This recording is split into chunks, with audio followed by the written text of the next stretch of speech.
Yes.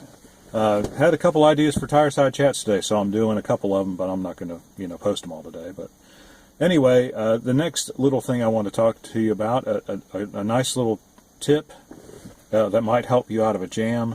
If you find your computer's not running quite right, weird things are happening, maybe your wireless isn't working, or other devices aren't working properly.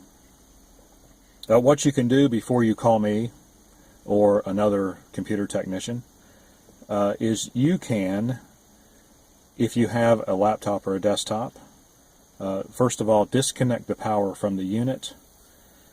Then, if you have a laptop, take the main battery out.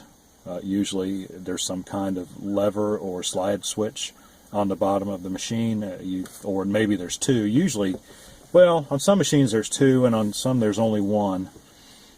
But just make sure they're in the unlock position. Pull the battery out.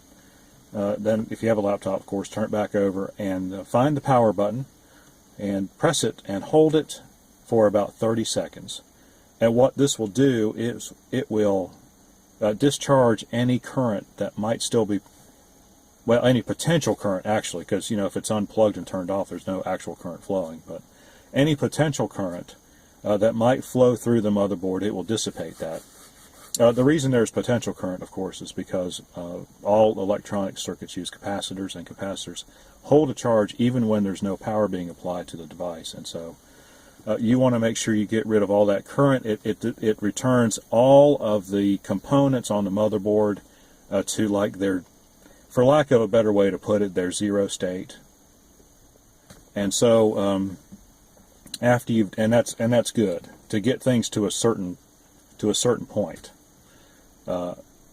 Where there's no electricity at all flowing through them, and that actually, I'm trying not to get too technical, but it gets everything to where it would be if it was totally out of the machine and unplugged, and that's the way you want all of the devices that your motherboard device and everything that's attached to it. That's the way you want it.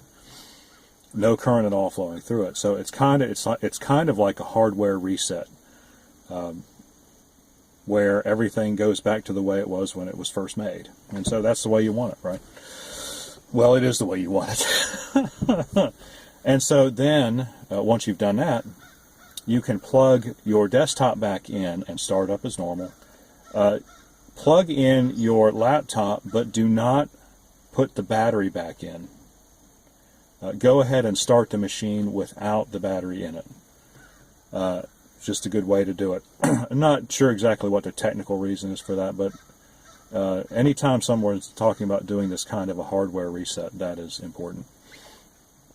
It's important not to put the battery back in first. Let it start up. See if the problem has cleared itself. And I think about, I would say for little minor nitpicky problems, it probably works about 80% of the time. Especially if you have a no start condition. If the machine isn't starting, like it'll start up, but it'll go for about 15 seconds and then just kind of flake out on you. I mean, no specific reason.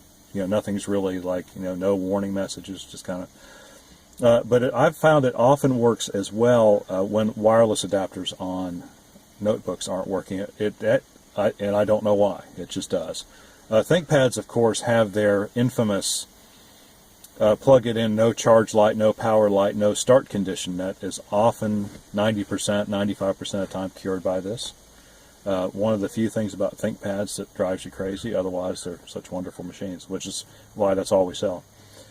And so, yeah, do that first. And then if your problem persists, then give me a call, and then we can start doing other troubleshooting. But that's like baseline. It's the first thing I do with every machine I get, just to see if it works. Because if it does, then that's great. And then if it happens again, to do it again. And hey, it's a lot better than paying me a bunch of money to look at it, right? So hope that helps you. Hope that if you're not clear about it, ask a question in the comment section below. As always, please like and subscribe if you find our videos useful, and we'll see you on the next one.